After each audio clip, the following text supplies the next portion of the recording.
Raising Happy and Thriving Gifted Kids, a daily podcast where you get relatable stories, interesting lessons, and practical tips to help your kids thrive and be happy while enjoying your own life even more. One of the more valuable experiences I've had is actually teaching a group or a couple of groups of gifted kids.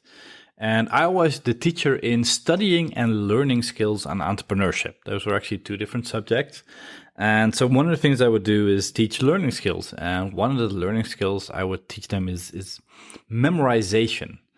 And this is because I got stuck in it myself. Like one of my big challenges in school was simply to remember stuff. I understood everything, but I wouldn't remember a lot. And I'm from the Netherlands, and in the Dutch school system, we have a lot more languages than most people in the US do. And we, apart from Dutch, obviously, we get English, French, and German. And I signed up for what they call a gymnasium, where you got ancient Latin and ancient Greek as well. And I understood everything perfectly, but memorization was like hell to me.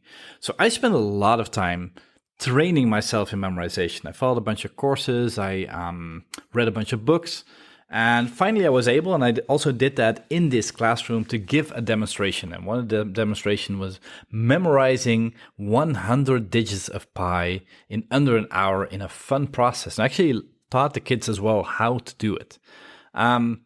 But kind of going back to the main point is that what I would do is, for instance, teach them Spanish. Spanish is not a regular language to learn in the Netherlands, and a lot of kids in the Netherlands don't have exposure to that. So they were really forced to deal with a completely new type of language, and they were struggling. And it was interesting to look at, like, one of the kids who really got stuck. And the first thing he did is raise his hands. And he said, well, I do not understand these words. He simply had to memorize vocabulary. But in that process, he got stuck. And he simply attributed to the fact that he didn't understand it simply because he didn't know the process of memorization. Sometimes you just simply need to, dump it in your brain and remember it. So then we started, teaching the skill.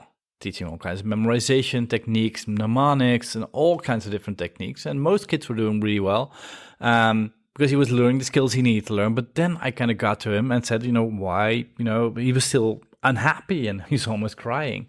I said, why aren't you doing this? He said, well, I know I am not able to do this because I had a test and a psychologist told me I'd have a poor memory. And so now his belief was getting in the way.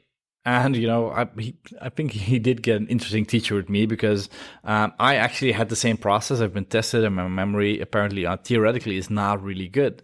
But I did give the demonstration of, memorizing 100 digits of pi at the same time. I truly believe that memory is a combination of strategies, skill, and training. It's like a muscle. And if you combine those, anybody can learn to memorize pretty much anything. And some people are naturally better at it than others, but everybody can learn how to do it. And this, again, is like one of those reinforcing things. It's not about the challenge in front of you. It's not the objective fact whether Spanish is hard or easy. It is the underlying knowledge that you can learn the skills, you can learn the strategies, and you can build the muscle to become better at learning. And so we're going to deconstruct the most common challenges that kids have in the learning process by going through these 7 challenges. So I'm very curious, if you hear this story about, a kid having a hard time, learning Spanish, do you recognize that? Do you recognize it in yourself? Do you recognize it in your children?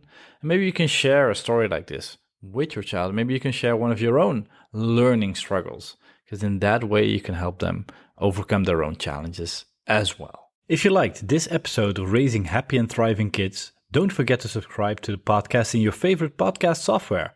And if you want to dive deeply into all the things you can do to help your kids thrive, be happier while making your own life more enjoyable, go to smartparentingsecrets.com, where you can get free additional training.